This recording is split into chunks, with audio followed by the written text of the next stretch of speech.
বোয়াল ধরতে গিয়ে পুলিশের জালে ধরা পড়ল পুঁটি মাছ। চুরাইবাড়ি থানার নাকা পয়েন্টে রুটিন তল্লাশিতে শনিবার রাতে গাঁজা সন্দেহ গাড়ি রাতভর আটকে রাখা হয়। রবিবার সকালে গাড়ি তল্লাশি করে উদ্ধার হয় মাত্র 4 কেজি গাঁজা। গাড়ি চালকের নাম মোহাম্মদ জাহাঙ্গীর আলম। তার বাড়ি অসমের কামরূপ জেলার বর্ণি গ্রামে।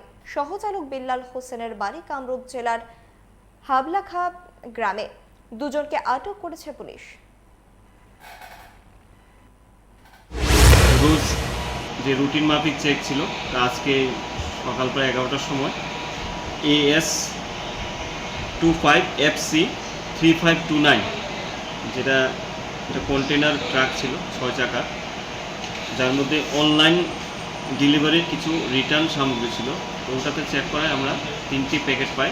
3টি প্যাকেটের মধ্যে প্রায় 4 কেজি 40 গ্রামের মতো গাঁজা আমরা রিকভারি করি। সাথে কাউকে আটক করতে পেরেছি? হ্যাঁ, সাথে ড্রাইভারের সাথে আরেকজন ছিল। আমরা দুজনকে আটক করেছি, গাড়ি সিজ করেছি। पंख मिल जाते हैं ख्वाब वालों को, आड़ते हैं जिंदगी सवर ले, ऊंची ऊंची उड़ाने मुस्काने, उस मीठे पल का भरोसा तू कर ले।